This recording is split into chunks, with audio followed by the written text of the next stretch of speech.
Like the good millennial that I am, I'm probably on social media a bit too much. I like to have an excuse and say that, oh, I'm spreading the, Jesus' word, the gospel on Twitter by my presence there. I'm probably being a little bit not quite humble enough about that. Also, because of social media, how it can tend to be, it's really easy to get into little slap fights, little trolling sessions, right? You get really mad, you see something wrong on the internet, and you're like, I have to fix this. This person said something wrong, I have to correct them, right? And how does that usually go? It doesn't usually work out that well, right? It's really hard to convince someone on the internet. So I've generally gotten away from that in the past bit. But the point that we need to be able to carry the gospel everywhere still remains. There's this weird line at the end of our first reading. Naaman says, please let me, your servant, have 2 mule loads of earth, for I will no longer offer holocaust or sacrifice to any god but the Lord. So Naaman, it doesn't quite say in this reading, but he is Assyrian. He's not actually Jewish. And so what he's asking the prophet Elisha is, I would like 2 mule loads of Jewish Hebrew Israel soil so that I can go back to Syria and still offer sacrifice to God there as if I am in Israel, right? He wants to bring God with him, in a sense, to wherever he goes. And we have in our second reading that the gospel is unchained. The word of God is not chained.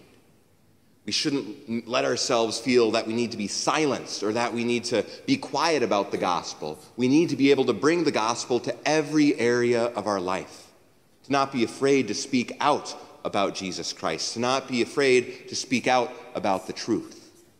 Now, there is, of course, a right way and a wrong way to do that, right? Going on social media and getting into arguments and slap fights with people that won't actually do anything, let me tell you from experience, that's not the right way to do it, right? There's also, back in the seminary, there was a phrase that we had, don't be weird. Unfortunately, I quite commonly broke that. And so there's a way that we can spread the gospel that can be sort of counterintuitive, that can really not help, right? We shouldn't just go up to people and be like, have you heard about Jesus? That might not go so well. That might not make people think that the gospel is attractive, right?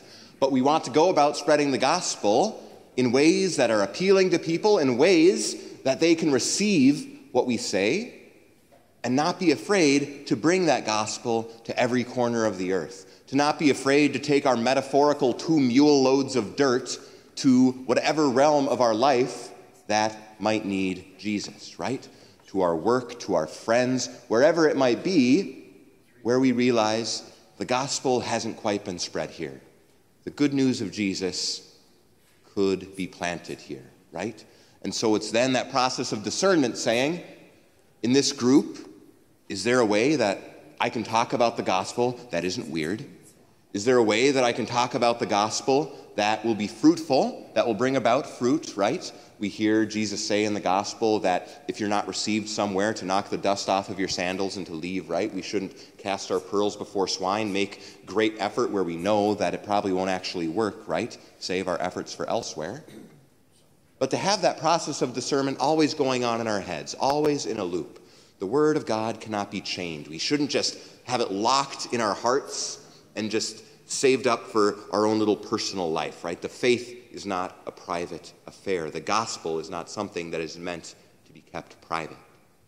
So to always have that process of discernment going on in our heads, saying, is this a place that needs the gospel? What is the right way for me to be able to spread the gospel? Well, also before that, am I the person to be able to spread the gospel, right? Sometimes the answer might be no. Am I the person who's the right one to spread the gospel here? If so, what's the way for me to go about doing that? How can I present the faith in a way that I know that the people will be able to receive it, that they'll be able to see the beauty of the faith, the beauty of the truth of the gospel, and follow it? So we need to be able to bring that to every corner of our lives, even if it might be a bit much, even it might seem a little bit arduous. I'm sure that Naaman the Syrian bringing around 2 mule loads of dirt for a bit might have been a little bit difficult for him. But to figure out where in my life is the gospel needed? Am I the person to bring the gospel to that area? And what is the best way for me to do it?